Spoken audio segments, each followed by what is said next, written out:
100 years ago, the Titans appeared.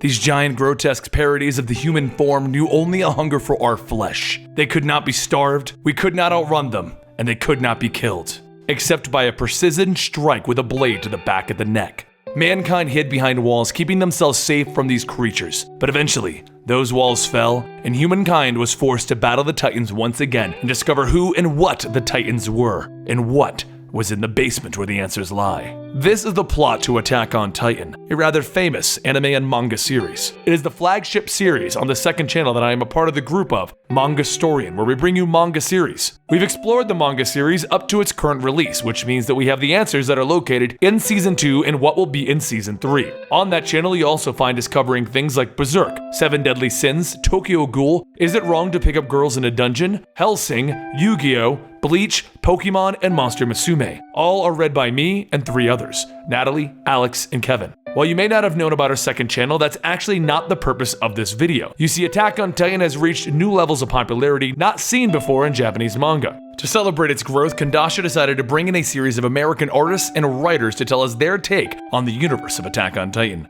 So we're going to be bringing you some of these short tales in a couple of videos, and today's stories are Under the Surface by Scott Snyder and Ray Fawkes, and A Titan's Laugh by Faith Erin Hicks and Chris Peter. I'll be reading Under the Surface, and Alex will be reading you guys A Titan's Laugh. If you enjoy manga and you enjoy Attack on Titan, or are just curious, join us over on Comicstorian. And obviously, these are in no way canon to the proper Attack on Titan storyline.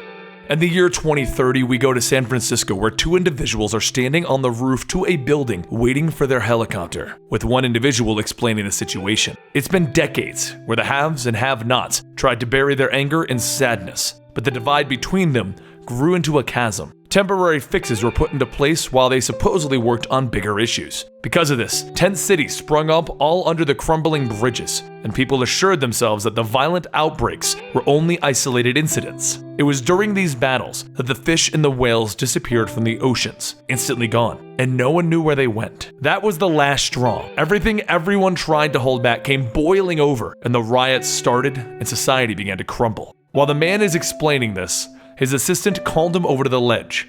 "Dr. Price, are you seeing this?" And the doctor looks down at the rioting people. "I feel they've lost hope, and that's why I need you here with me today. Hope isn't lost. I have a message for them. I will show them." "Yeah, sure, Doc. You found a message of peace. Cool. But I think you're dreaming. This isn't a bunch of kids. You can't distract them with fishies. The world has gone flat nuts. It's been headed this way for years with people divided over everything." The helicopter arrives at this time, and as they load up, the pilot tells them that things are about to get even crazier. The news reported that the rioters stormed the armory. There's going to be blood today. And the doctor tells them, "Just get us offshore. I verified my findings this morning. It's amazing.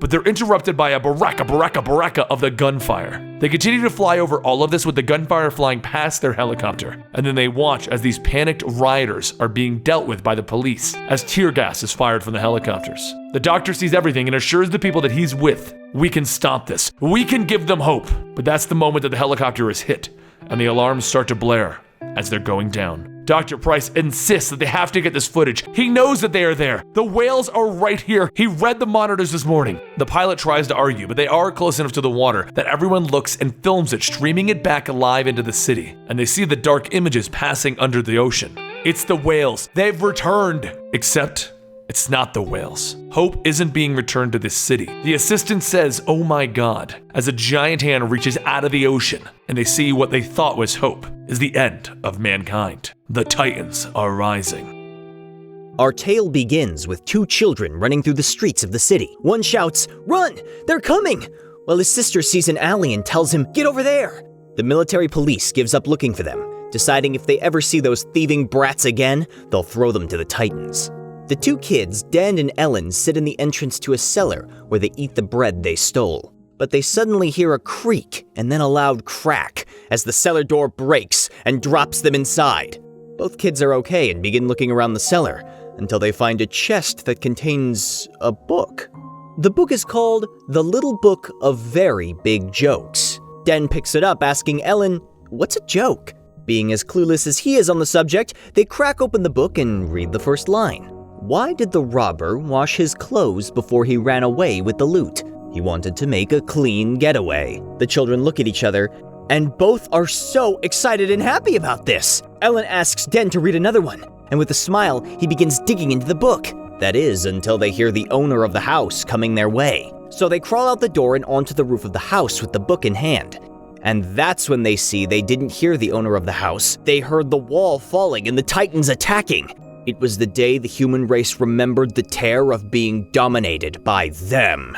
Den and Ellen ran into the city hiding from the attack, and Den decided that day he would train to fight the Titans. He needed to kill them all.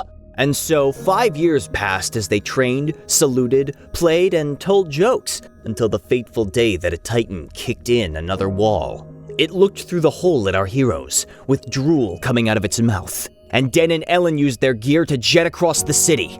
Ellen came in for the slice, only to have a Titan grab her and throw her into a window. The Titan reached into the room, grabbing her by the ankle and dragging her back out, screaming.